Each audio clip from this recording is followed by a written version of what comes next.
একটা গ্রাম যেখানে সকালে ভেসে আসে আজানের ধ্বনি, দুপুরে জমে ওঠে প্রাণ চঞ্চল বাজার, আর বিকেলে শিশুদের হাসি কান্না মিলিয়ে তৈরি হয় এক অন্যরকম অনুভূতি।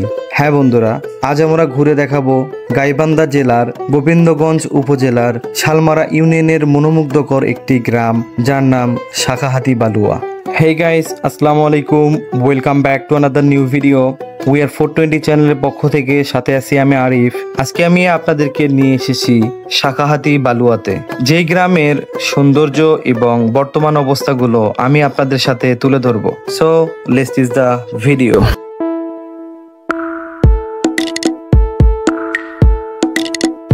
এই ছোট্ট গ্রামে রয়েছে 3টি মসজিদ। নামাজের সময় গ্রাম জুড়ে ছড়িয়ে পড়ে এক অদ্ভুত শান্তি। গ্রামের মানুষের জীবনে ধর্ম শুধু বাঁচার নয়, এটি তাদের প্রতিদিনের অনুপ্রেরণা।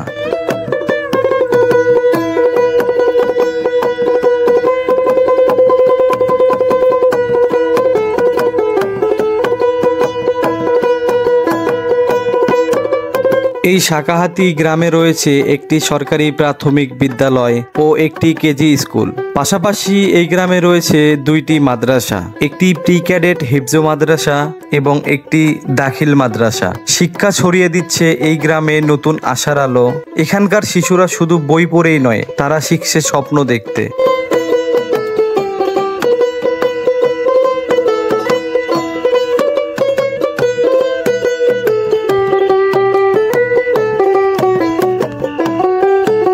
আর এই গ্রামের প্রাণকেন্দ্র হলো বালুয়া বাজার। এখানে মাঠ থেকে তোলা হয় শাকসবজি, পুকুরের টাটকা মাছ, ধানের গোলা থেকে আসা চাল, গরুর দুধ, মিষ্টি দোকান, গরম রসগোল্লা আর সকালবেলা চায়ের দোকানে জমে ওঠা আড্ডা।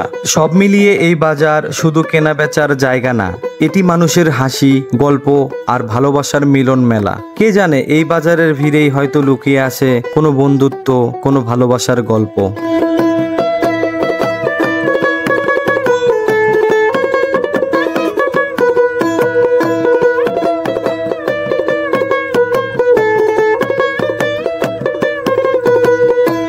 এই গ্রামের চারপাশ জুড়ে সবুজ ধান ক্ষেত, নদীর পাড়ে খেলা করে ছোট ছোট শিশুরা আর হাসি খুশি মানুষ। এই গ্রাম যেন বাংলার মাটির সাথে আমাদের হৃদয়ের টানকে আরো শক্ত করে বাঁধে। এই শাখাহাতি বালুয়া শুধু একটি গ্রাম নয়, এটি আমাদের ঐতিহ্য, আমাদের গর্ব, আমাদের ভালোবাসা। যদি এই গ্রামের সৌন্দর্য আপনাদের কাছে ভালো লেগে থাকে, ভিডিওতে একটি লাইক এবং ভিডিওটি শেয়ার করুন। কমেন্ট করুন আপনার গ্রামকে তুলে ধরে, যেন আমি পরবর্তীতে এই বালুয়া গ্রামের মতো আপনার গ্রামকেও তুলে ধরতে পারি সুন্দর করে। পরিশেষে একটা কথাই বলবো, শাখাহাতি বালুয়া গ্রামের যদি কারো কাছে আমার এই ভিডিওটি যায়, অবশ্যই ভিডিওটি লাইক কমেন্ট শেয়ার করতে ভুলবেন না। দেখা হবে পরবর্তী নতুন কোনো ভিডিওতে।